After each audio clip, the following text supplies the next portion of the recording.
And welcome in to today's Talk of Champions. I'm Brad Logan, soon to be joined by Ari Wasserman of On3 Sports, and we'll get into his thoughts about Ole Miss preseason, heading into preseason polls. On3 just had their latest top 100 players. Ari's got his favorite players as well coming into the season. We'll hear from Ari here in just a moment. I want to say a special thank you to all of our sponsors. So, of course, our title presenting sponsor, our good friends at Allen Samuels Chrysler Dodge Jeep and Ram. Remember, that vehicle can be yours today, brand new. Just call them or use 234-8000, our talent and presenting sponsor. You'll see the sponsors kind of rotate throughout the show, and we appreciate everybody being part of today's show here on the Talk of Champions. Let's bring in Ari Wasserman. Ari, good to see you, my friend. Hope things are going well. On3 just dropped today top players, the 100 top players. College football, the talking season is here, and I know On3 and you guys with Andy and Ari have been on top of it as well. Yeah, I think you got the wrong guy on. The real talent evaluator just dropped his today, and it looks like we might have had an agreement on the reason why I'm on the show. But like I think I'll tell you is, let's just start off by me saying that I think Trinidad is an amazing player and Kewan Lacey is an amazing player. And I think that Ole Miss is a team that has a real shot to do what it did last year again. So I'm super excited about what they bring to the table. Let's talk about the top players for a moment. Let's specifically talk about some of the players that you think are excited about seeing. I want to talk kind of at the top with the players and Jeremiah Smith, the wide receiver out of Ohio State, and then Leonard Moore at Notre Dame, and then Malachi Toney.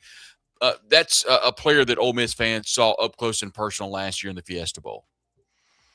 Yeah, I feel like if 1,000 people made top 10 players returning in 2026 lists, that I believe that maybe 7 of the names would probably all be the same, right?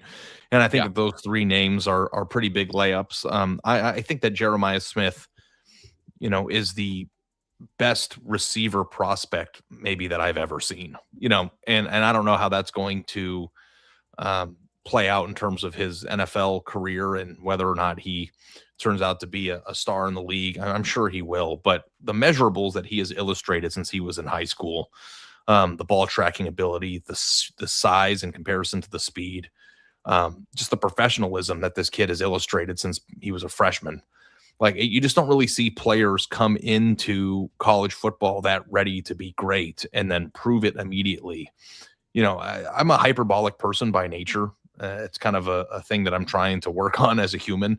But I think that Jeremiah Smith would have been wide receiver 1 on half the teams in the NFL last year. So, I don't know that there's anything surprising about seeing him on my list at number 1, and I'm sure he'd probably be on everyone's list at number 1. Leonard Moore is a corner that, is long and athletic and shut down. And my hope is, Brad, that I get to see this matchup this year at some point, maybe in the playoff. And then, excuse me, sorry about that. Malachi Toney is sensational.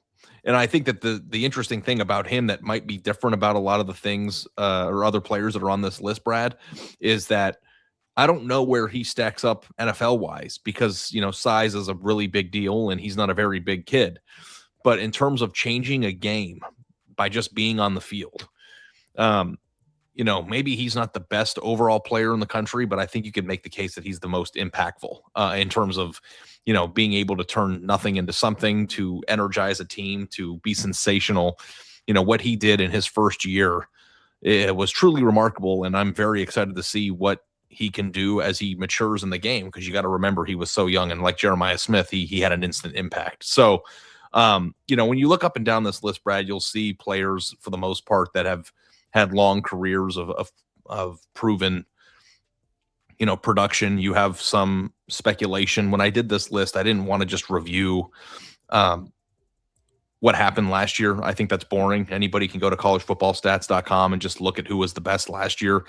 My intent with this list was to put a list out that I anticipate would be the correct list in December. Mm-hmm. And like, for reference, I'm not always right. DJ Lagway was in my top 5 last year of the same exact list, and that didn't turn out to be real good. but I'm doing my best to project forward, and I think these are the 10 players that I think have the best shot to have remarkable seasons coming up and memorable seasons in a way that they will be remembered as top 10 players in the country. I'm genuinely fascinated with Arch Manning. We saw Ari last year, specifically the latter part of the year. He really turned it on. And so I can understand you being very high on Arch Manning this year. Steve Sarkisian obviously threw a little shot to Ole Miss in the basket weaving comment. Which I didn't understand, by the way. I don't understand. Like, do you have the background on that? Like, why did he pick on Ole Miss? I don't know for sure. I think that was more of a shot to Pete Golding when Pete was at Alabama. And I think when he was recruiting Arch Manning and maybe there was some back and forth with Sarkisian, I don't know if it was under the table or on top of the table, but I think that was more of a direct shot at Pete Golding than Ole Miss. But it was just kind of a good time for maybe agent chatter to kind of generate some more shots towards Ole Miss. They've been in the bullseye, I guess, here lately. And that was which I will say, not to interrupt you.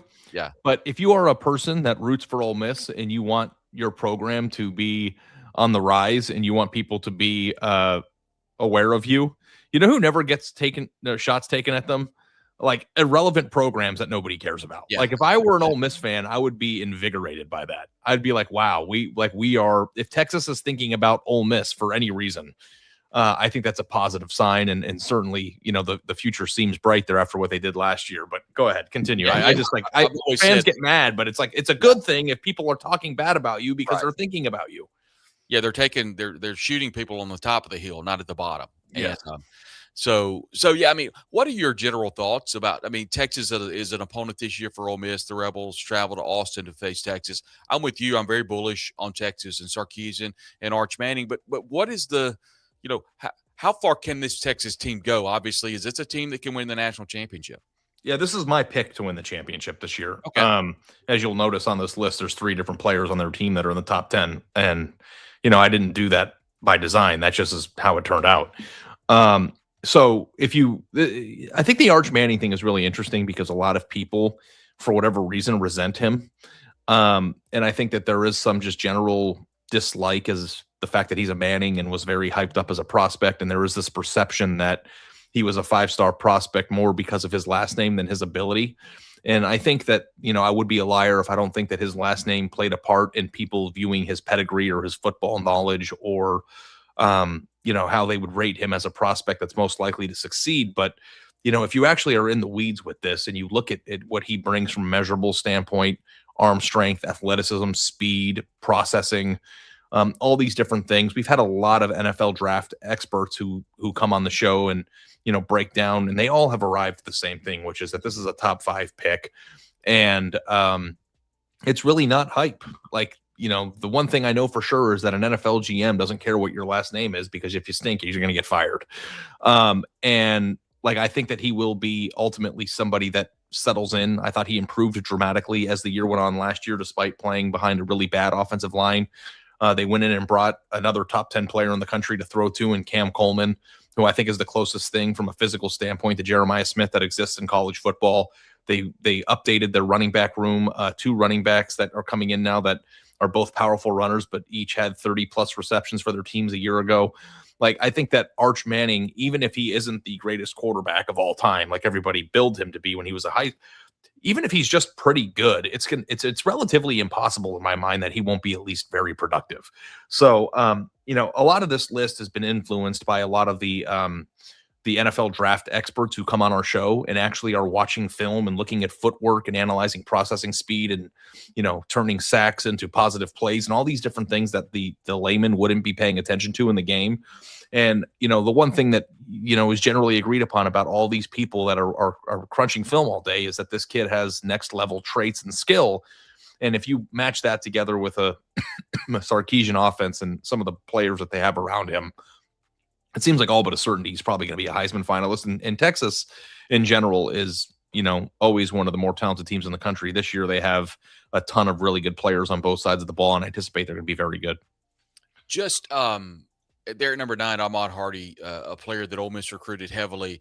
In a running back, Ari, I know that you saw last year against Mississippi State had 300 plus rushing yards. He's an incredible talent. Is Missouri a team that can make some noise in the SEC this year? Obviously, with some Ole Miss flavor and transfers, Austin Simmons and one of its best receivers, Caden Lee.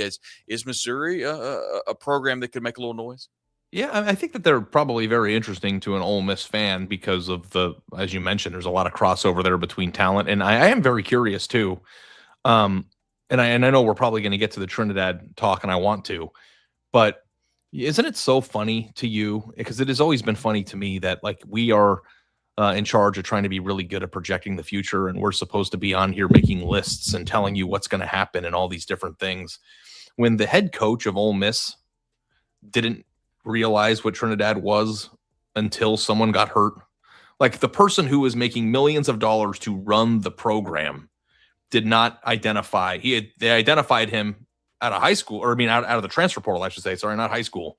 And they brought him in for a good reason. I'm not saying that they don't deserve any credit, but in training camp, maybe it's a reps thing. Maybe it's just, your design is your design. But like Trinidad Chambliss is not, anybody has never heard of him unless, Austin Simmons got hurt.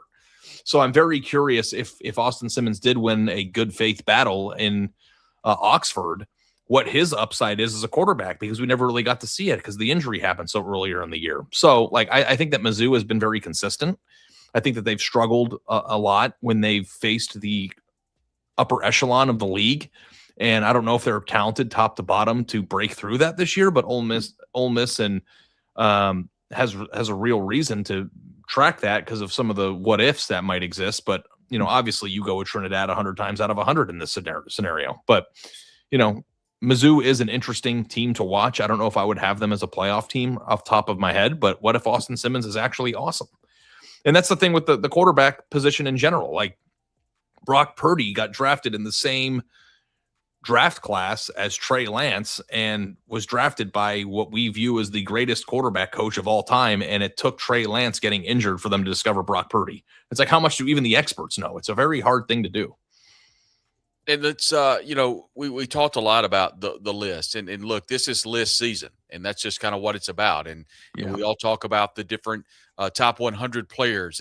For example, Ole Miss listed here with their top 100 players, with Lacey, with Chambliss listed among others. Let's get into Trinidad Chambliss. What were your thoughts watching Chambliss? And you kind of following up with what you said a moment ago. We were in Lexington whenever Simmons goes down. Here comes Trinidad Chambliss. Nobody knows who he is. Obviously, people inside the facility, Ari, I will tell you, were very, very impressed with the preseason camp that Trinidad Chambliss would have. And, of course, we would learn as a media corps and as a fan base and in the world of college football, Trinidad Chambliss would be a really good football player. It would finish with a run to the Fiesta Bowl. It was an incredible run, best season in modern-day history for Ole Miss. Just kind of your thoughts about Chambliss and kind of the whole process of Trinidad running this team last year. I mean, I think that he was single-handedly one of the most sensational players that we got to watch last year, Brad. I mean, like the hardest thing about these lists, and obviously I'm in a position to do this, as a national personality for On3. But, one of the things is that they put the graphic out there, and there are a lot of really, really good players out there. So when people are omitted, people just freak out, and there is no default. It's just, oh, you hate Ole Miss, and you think Trinidad sucks. And it's like, no, he's probably number 11 on my list. If you go look at the actual story, there was an honorable mention or names section. Yeah, it was right there outside the top 10, so it's not like he wasn't listed. Yeah, it's not like he wasn't considered or listed. The fact is that, I think you can even make the case, because Andy made this case to me on our show, that I made a mistake because nobody impacted the game as much as Trinidad did last year. And also, when it comes to Kewan Lacey and Ahmad Hardy, they're both really excellent players. If you want to flip the two, it doesn't really change much if one's 9 and one's 11, especially considering the fact that there's thousands of players. So, like, the difference between these two things, it sucks because I don't want Ole Miss to feel like I'm down on them or I think that those guys aren't very good. I think they're excellent players. And watching Trinidad operate in the postseason last year was one of the best treats of the entire season. And I anticipate that they'll be very good, and they're very lucky to have him back. So, what do I think of watching him operate? I think it's unbelievable story. I think that there is a lot of really cool stories in college football, but you don't really quite see ones like this very often. And in the whole transfer portal, known commodity, big bucks world that we live in when it comes to quarterback transfers, like, it was really cool to see somebody choose a program knowing full well they probably weren't going to start, be given their opportunity, and not only seize it, but be sensational and lead your team on a deep run in the playoff. And I anticipate that Ole Miss will be a legitimate top 15, top 10 team this year.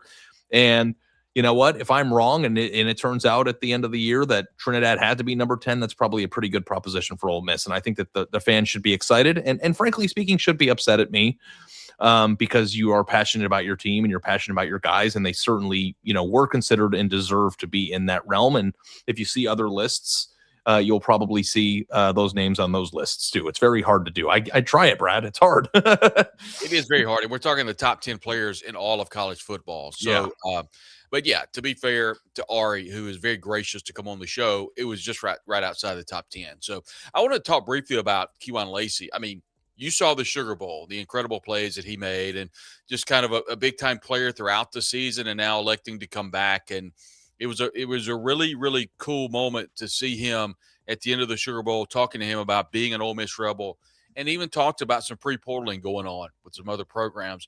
Him coming back, how big is that for Pete Golding and this Ole Miss team? Yeah, I mean, I think it's huge. If you look at just what he did last year, 1,500 yards and 24, 25 touchdowns, like from a production standpoint, one of the most productive players in the country. And what I do think is interesting, because I'm a very big, talk about feelings guy, Brad, is that obviously Ole Miss went through a pretty traumatic situation last year, losing your coach, the person who helped build the team that led them to one of the greatest seasons, if not the greatest season in program history. Leaving when he did is hurtful. It's shocking. It's, disgusting if you're the place that they're leaving. And to have so many players and coaches stick with Ole Miss when going to LSU or bailing to something else could have been an option, I think is how legends are made. So outside of his football prowess, which is on display every Saturday and everybody in the country saw, I'm always touched by people. And this goes for Ahmad Hardy too, because he had options to leave Mizzou and he stayed. When players still to this day illustrate a loyalty and an appreciation for the programs they play at.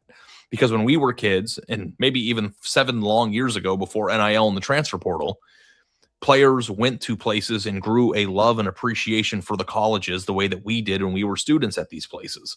And I feel like that's a lost art in college football. So to see 2 of the best players in college football illustrate that loyalty to a place that had really been, put through the ringer, not to mention a coach that now is galvanizing the roster with that message of, loyalty and, being a rebel and all these different things. Like, I think that illustrating that with 2 really remarkable players is a huge plus, not just for this season, but for the crossroads that the program's in right now, which is not to, fall back to the wayside after a remarkable season and lose their momentum after losing Lane Kiffin, but to build off of what they did and keep that train running with new faces leading the way and some of the familiar faces on the roster.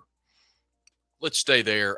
By the way, joined by Ari Wasserman, does a fantastic job covering college football. He, along with Andy Staples, on Ari and Andy, a part of that On3 media network, do an incredible job. We appreciate him joining us here today.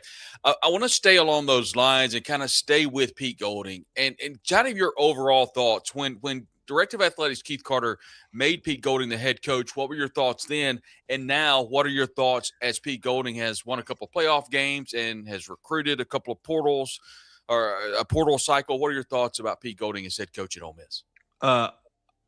I thought that going with a person who had been on the staff since 2018 and has the personality that Pete has was brilliant. Because Ole Miss had to turn to somebody to coach the run. Obviously, you were going to do that, but you could have named interim coach and turned into a huge circus of a coaching search after that playoff run was over. I thought it was a brilliant move. And then on top of it, how many coaches get the benefit of starting their head coaching tenures with playoff wins? It's funny to say out loud, but Pete Golding has more playoff wins than Lane Kiffin already, and he hasn't even coached a regular season game yet. So I think that his temperament, more than anything, has been really encouraging because he's strong. And he is very Ole Miss positive. And I think that if you are a person who wants to galvanize a group of people and to attract newcomers to come join something, Pete Golding illustrates the personality traits that I would anticipate are important in that type of deal. So in terms of, how he will be long-term as a head coach, I think that, he has work to do, obviously, right? Like he has to win more games. You can't just stink this year and coast off of what happened last year. You have to build this thing. But when it comes to who I would hire and how I would hire them and when I would hire them, just doing it quickly and giving him the keys to the car and allowing him to just kind of try to salvage whatever was lost.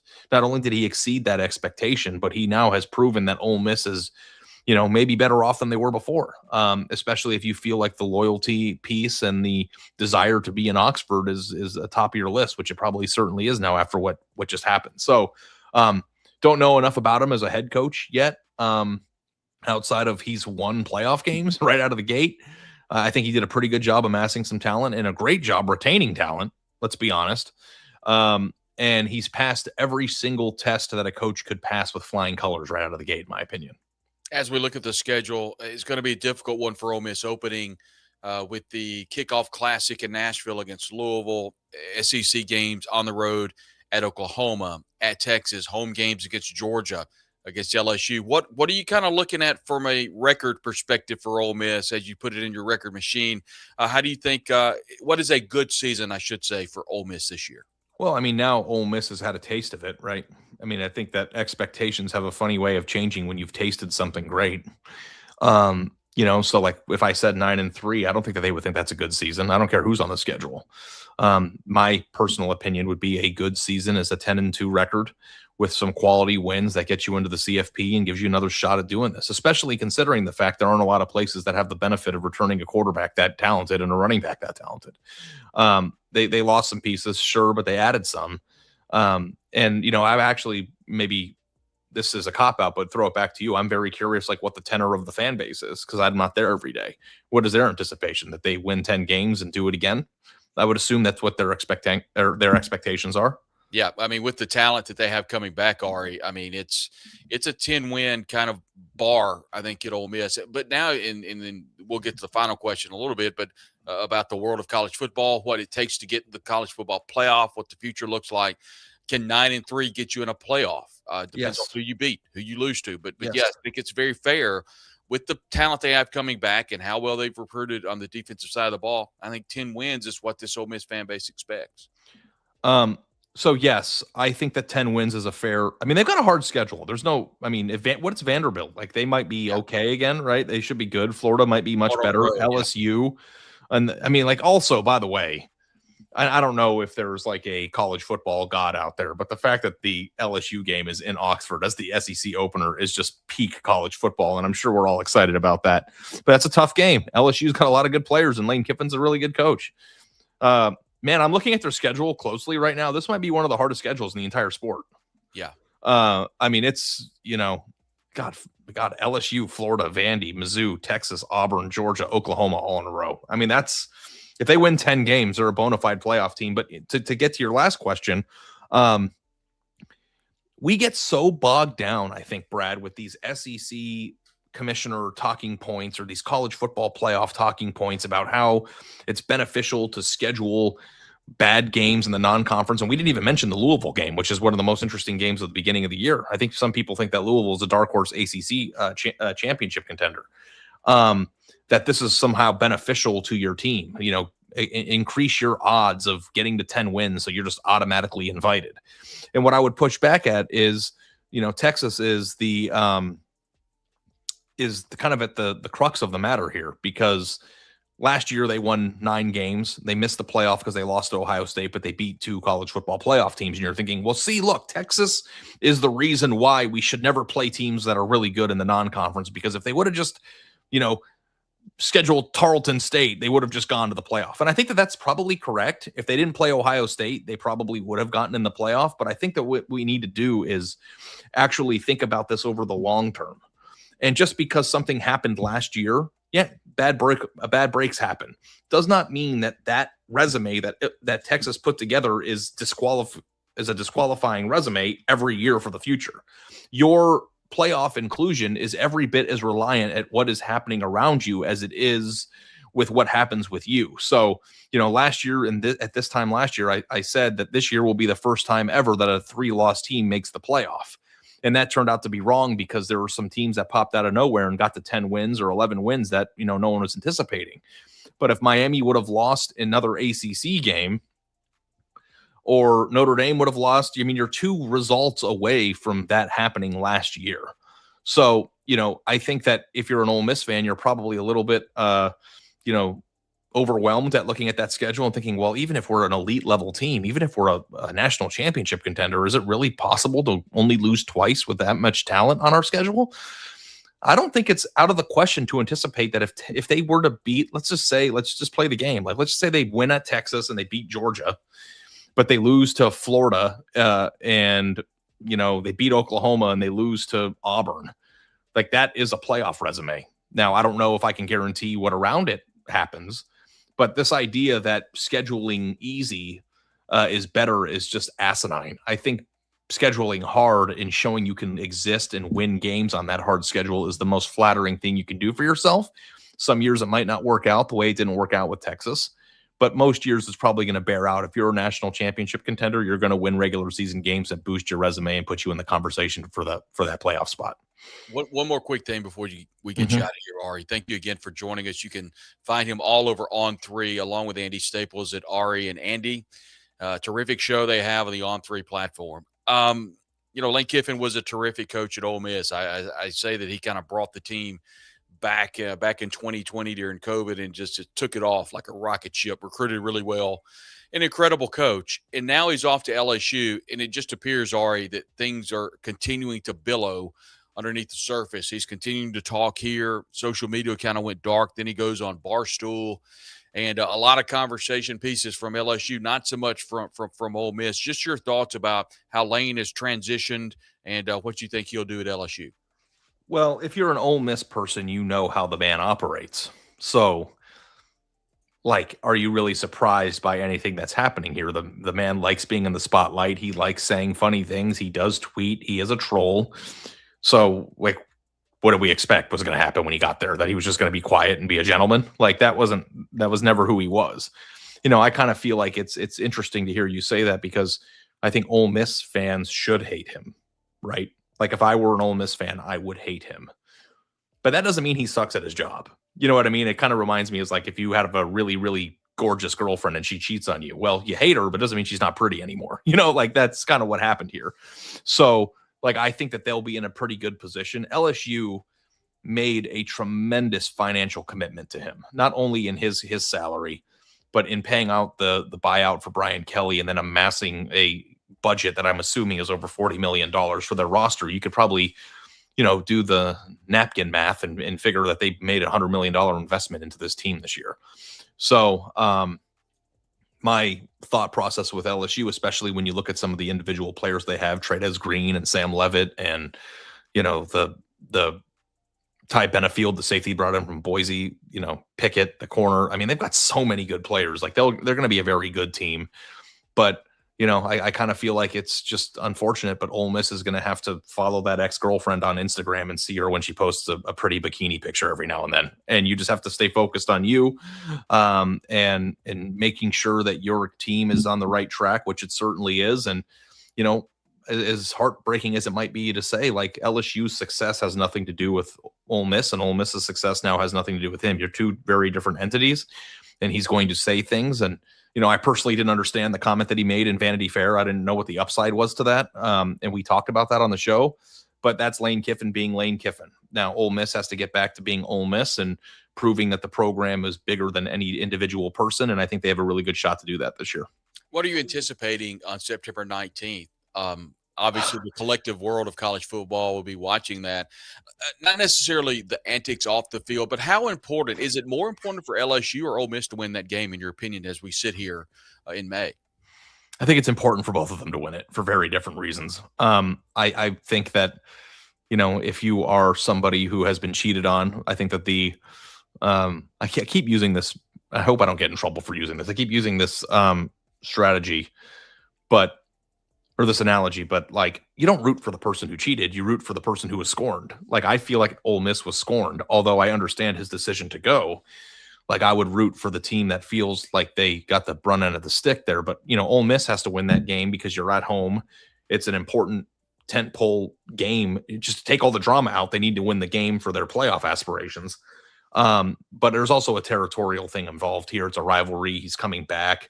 And I don't even know what to anticipate from a culture standpoint. You're there. You tell me, like, is it going to be pandemonium? Are people going to go crazy? I've been comparing it to LeBron returning to Cleveland for the first time after he left the Cavs for the Heat. And like that was a pretty wild scene in Cleveland that night. So I don't know what's going to happen off the field. But what I do know is that Ole Miss needs to win that game from that standpoint. But LSU has to win that game because they made a tremendous financial commitment to this team. And if you go and lose your first SEC game out of the gate, I mean, it might ultimately not matter much, in the grand scheme of the season. But in that moment, like that's not the return of the investment that you made. And I heard him talk about the patience aspect of all this. And I was just like, buddy, they hired you to win the national championship. There's no patience for the circus that you just put everybody through. So, yeah, it's going to be great. And I my hope is to be there for two things. One, the Ajax Diner experience, which is one of the best sandwiches I've ever had in my entire life, and two, the spectacle of the football game, and hopefully we'll meet up there when I come out.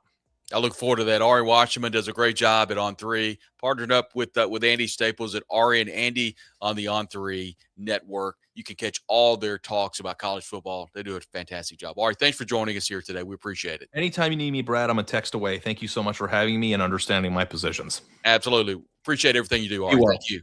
Thank you. Ari Wasserman does a great job covering college football. He had some thoughts about what he felt like the world of college football should look like in a top 10 format. Once again, I appreciate him coming on because here's what his top 10 was. And obviously we have some qualms with it, with Ole Miss not being mentioned outside the top, or at least inside the top 10. Outside the top 10, as we saw the Ole Miss graphic, the On3 top 100, as we see Lacey, Trinidad, they're mentioned in the top 100 players. So Ari Wasserman does a great job covering college football. Many have asked about Ben. Ben could not be here today. He'll be back tomorrow. And I know I'm taking some hits about having Ari on, but, man, I thought he was great, and we appreciate him coming on. I mean, I think everybody wants to have a different opinion. And I think with having Ari on, I think it was great. And Trey Freifogel, who's always jumped in and had a really good comment a little bit ago when he said that, Ari, one of the more logical and level-headed national guys. I agree. I think he and Andy do a great job. We've had Andy on the show. Andy was a little more bullish on Ole Miss than Ari was this year, but that's kind of where it is, and we appreciate him coming on. I think William has a good point, 10-2 and up, and to kind of talk about that just for a moment. The schedule, as Ben and I have talked about a lot, is going to be really difficult. And I've said all along, and many have said it too, the trip down to Gainesville is going to be hard. It is going to be difficult. The return trip to Oklahoma, a team that hasn't beaten Ole Miss before, is going to be hard. Auburn coming to Oxford is not going to be a gimme. On the road at Vanderbilt, it's not going to be a gimme. The opening game of the year against Louisville, although Ole Miss should be favored pretty heavily, is not going to be a gimme. And then we're not even talking about LSU, Georgia. And then you've got the Egg Bowl at the end of the year. It's a very difficult schedule. And I've said it till I'm blue in the face. Ole Miss very well could have a more talented team than last year and their record not be as good as it was last year. And I think that's very much a possibility. Many have jumped in. Of course, there's a lot of flavor going on right now with LSU and Ole Miss, the familiarity there. Former Ole Miss head coach Lane Kiffin is now in Baton Rouge. Former Ole Miss head coach Ed Ogeron, who won a national championship back in 2019 at LSU, is now back in the fold. It was announced yesterday, the university put out that Ed Ogeron is now the assistant to the recruiting coordinator, maybe, or assistant defensive coach. I thought it was initially the assistant to the head coach, executive assistant, or not executive, but I forget the terminology here, but it just kind of back on staff and just kind of understanding the dynamics of LSU from a recruiting standpoint. I mean, I don't think there's any doubt. I saw the Hummer I saw the Hummer commercial last night on social channels, and it tickled me just to get to see. I've got a Hummer. You need a Hummer. Boy, that was a couple of years ago, wasn't it? And being able to see Ed Ogeron back in the saddle, and people have said that he has missed it, and there's no doubt that Ed Ogeron was a really good defensive coach, both for Ole Miss and for LSU, and of course he won that national championship. Wasn't much of a head coach at Ole Miss when he was in town. But yeah, Andy and Ari, a great show, and we appreciate them coming on. Chris says he thinks Ole Miss wins 8 games. I mean, if you go 8-4, it's probably a Florida bowl game, and not obviously not a college football playoff team. And I've got the expansion conversations coming up, but 8-4 would be a disappointment. I mean, when you bring back this type of talent on offense, and we talked about Chambliss at quarterback, Lacey at running back, the offensive line coming back without their bookend tackles, but you get some,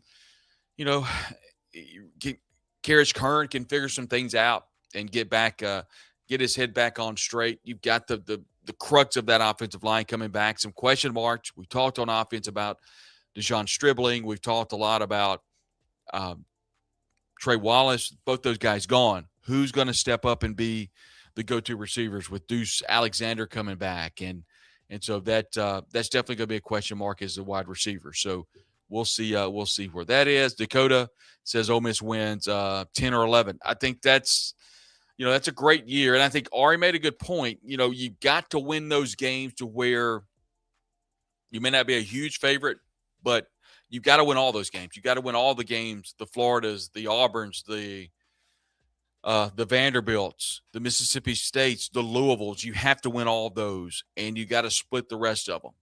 You got to get to 10 or 11, and that's going to be a tall task.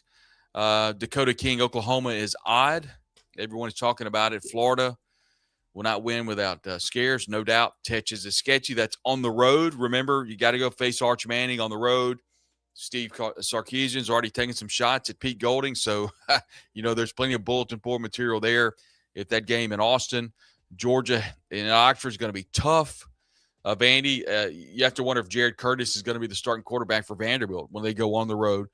And then LSU season depends on Sam Levitt.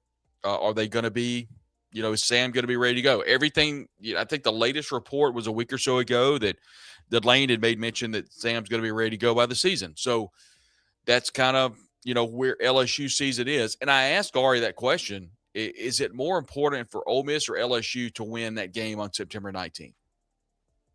What about you in the chat? We've got a lot of folks chiming in. We appreciate it very much.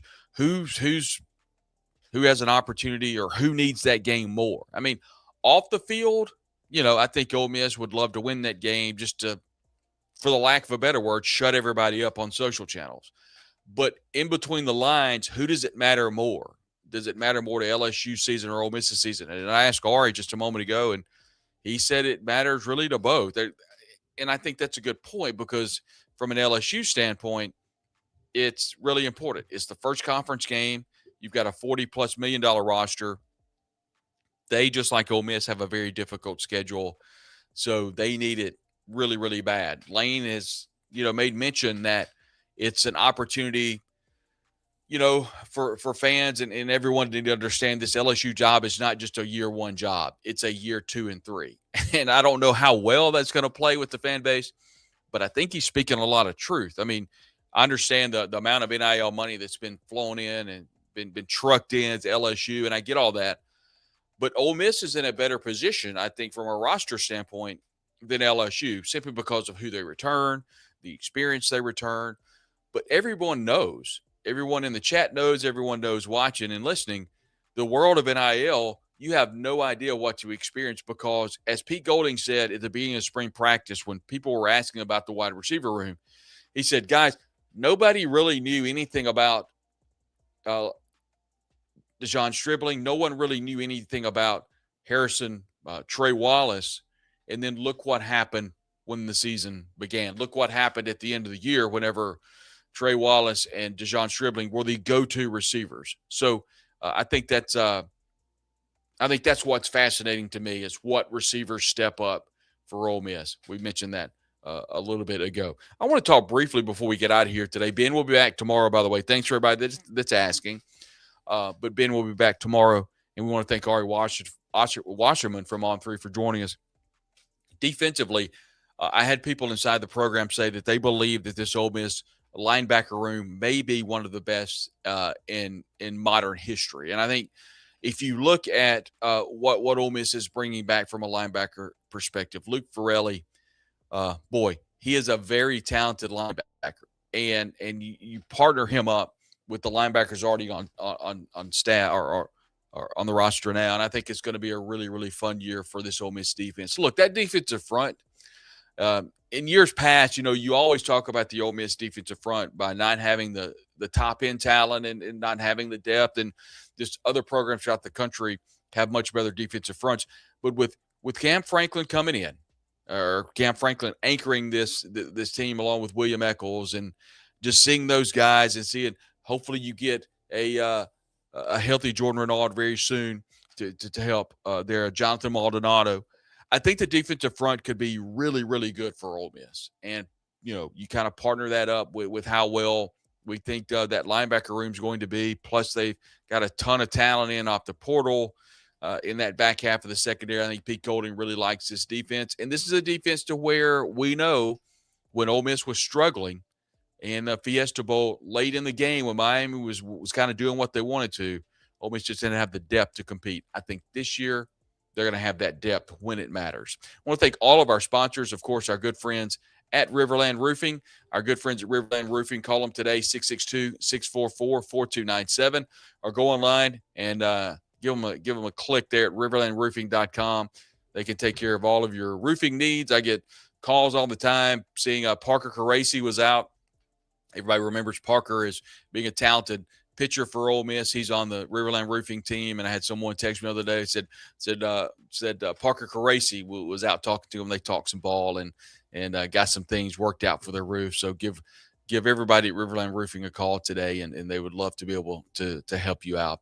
Our title and presenting sponsors, our good friends at Allen Samuels, Chrysler, Dodge, Jeep, and Ram. Go by and do me a favor. Just go pull up and say, I need to speak to Greta Morgan at once. And when you see Greta, tell her that Brad Logan sent you by, and she will put you in a brand new Jeep Cherokee. I know they've got them on the lot. And if it's not the Cherokee, ask about the Wagoneer. Ask about the Dodge Ram truck getting you ready. If you're a camper, you need that fifth wheel, they've got the Dodge Ram that can take care of you. You can get that camper to the campground. If you're making that cross-country trip, get that really cool Dodge Ram truck, or get that Jeep Grand Cherokee, or maybe you want to take the whole family, get the Wagoneer. Ask for Greta Morgan, or give them a call today, 662-234-8000, or give them a shout online at allensamuelsoxford.com. Our good friends at C Spire, they've been a proud partner here on the Talk of Champions. If you're not with C Spire, you're missing out. All of my devices, my wireless and everything, my home internet and everything, it is with C Spire. Just give them a call today, or go online to cspire.com. Make that change. And as we always know, C Spire is customer inspired.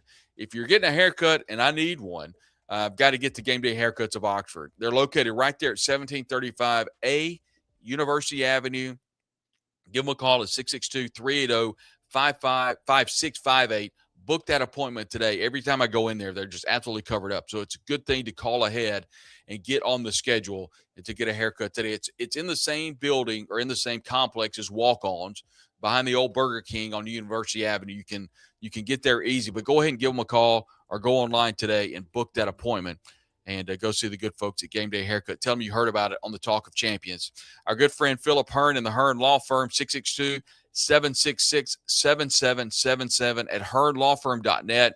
He has locations all across the Southeast. At any type of legal need that you have, if you have a legal problem, just give Philip a call today. He will call you back directly. He'll give you a cell phone. He's got it on him at all times. You can text him or call him, but give the office a call today to get everything started at 662-766-7777. And a brand new sponsor, we're going to be starting out with his video ads and banner ads soon at the 1st of June. We want to thank Shed Hunger, who's at Modern Woodman of America in Winona, Mississippi. And Shed is a Ole Miss fan, and very excited that he's a part of the Ole Miss Talk of Champions Ole Miss family. Give Shed a call today in Winona. If you have any type of financial need, whether it be insurance, investing, Shed can absolutely hook you up, and he can get you in the right spot. Or go by and see him anytime from 9 to 5 on 210 Summit Street in Winona, or give him a call at 662-442-4723. That's Shed Hunger at Modern Woodman Financial Services, Modern Woodman of America. Couldn't do what we do without all of you that watch and listen and share everything on YouTube, on Spotify, on Apple Podcasts. We're so excited about what's to come. Pre-game and post-game shows for Ole Miss football are coming, and they're taking shape. And we're so excited to share some news for you, both from a pre-game standpoint and a post-game standpoint. That's kind of where Ben and I began. Honestly, we were in the press conference, and I was kind of doing my thing. He was kind of doing his. And I said, or we kind of got together and said, hey, let's do a little something at the end of the game. And that little something turned into a big something. And I'm so excited that it grew into the Talk of Champions, our partnership with Mudcat Media. You'll see Sudu and the Game Runs Deep here on Mudcat Media. And, of course, the Talk of Champions. And there's a lot more to come. And we're so excited to continue to grow with our sponsors, with Mudcat Media, and, of course, with you. We couldn't do what we do without you. And there's so many people in the chat. And if I started naming, I would get lost because of all the people that make this show so special, and all the people that stop us wherever we are, whether it be in Hoover. I was in Tuscaloosa for the series. We were on the road to Phoenix. We were on the road to New Orleans, and the collaboration we had with the Ole Miss Alumni Association on the road. It was just really cool. And it's really cool getting to see all of you. And I truly mean this. And I had my daughter with me in Tuscaloosa, and then we'll get out of here with this. And I had so many people walk up and said, wow, that has to be yours. And I said, yes, ma'am, or yes, sir, it is. And my daughter goes a lot of places with me. And truly all of you in the chat, and Ben will tell you the same thing. You are like our family. You truly are. I mean, I was at the Vault Society, not Vault Society, but the Grove Collective event in the outfield the other day. And people were walking up, and it was, people that I saw in Phoenix and people that I see in Vaught Hemingway. And it truly is. I've said this once. I'll say it 1,000 times. It will never change. What I do is truly a labor of love. I mean, I get to talk to people like you in the general public. I get to talk to people like Ari Wasserman, who joined us earlier today. I get to see people like, I get to hear Pete Golding every week, tell me about what's to expect with the opponents and how the team's doing. I get to talk to people like David Kellum, the voice of the Rebels, and get his thoughts on the games. And it just, I don't take it lightly. I truly don't. It's truly a lot of fun from somebody that just kind of grew up in the media relations business when I was at Delta State and kind of got out of it and got back in it, and not a traditional journalist. I mean, there's some terrific traditional journalists on the beat, and I'm definitely not one. And I'm honored to be that way. And I think there is a place for every single Ole Miss fan out there. There's some terrific people that cover the Ole Miss Rebels that do a great job, and they all have, in many ways, their specialty. Because if you're looking for specific coverage of one specific program, there's probably a beat reporter for you, whether it be a written perspective, an audio perspective, or video perspective. And that's the cool part about that. And I've really enjoyed getting to know a lot of these folks. And I truly believe that all a rising tide lifts all boats. I truly believe that good coverage for Ole Miss in many different areas by many different outlets is only better for the program, for you, the person that enjoys Ole Miss athletics. So the more coverage there is, the more you have to ingest that coverage and just enjoy it, because a lot of you are just like me. I said a long time ago that there are few places I would rather be than a stadium. And one of the best feelings in the world is right before they kick it off and they do the national anthem. You have a flyover that gets you going. And truly, the two events this year, the home win that Ole Miss had over Tulane, being able to be a part of that, and broadcasting before the game from there on Talk of Champions, and the post game, the Talk of Champions was one of the coolest moments I've ever had an opportunity to be a part of. And then the Sugar Bowl win in New Orleans, the pregame at Manning's, and being able to have post game there at New Orleans in the Sugar Bowl, but being able to be inside that facility and to see all the Ole Miss fans so happy. You know, Ole Miss football and Ole Miss athletics is a part of all of us, and just being able to share it with all of you is truly a labor of love. I want to thank all of you for joining us here today. I want to thank all of our sponsors that helped make the show today possible. I want to thank Ari Wasserman for On3 for joining us. He's, of course, has a great show with Andy Staples at Ari and Andy. That's a part of the On3 media family. For Ben Garrett, I'm Brad Logan. We'll talk to you probably tomorrow, and we've got a full slate, a ton of guests coming up. And I also want to talk about our conversations piece around town that I'm kind of doing. I've got a couple of people lined up for next week, so I look forward to talking with some folks in regards to Oxford and Ole Miss, maybe not necessarily athletic related, but very similar to what we did for Sparky Reed. I don't thank Jeff Robertson very much for his help for that as well. So thank you all for joining us. A lot more to come, and we look forward to telling you all about it here on the Talk of Champions. Thanks, everybody. We'll talk to you soon.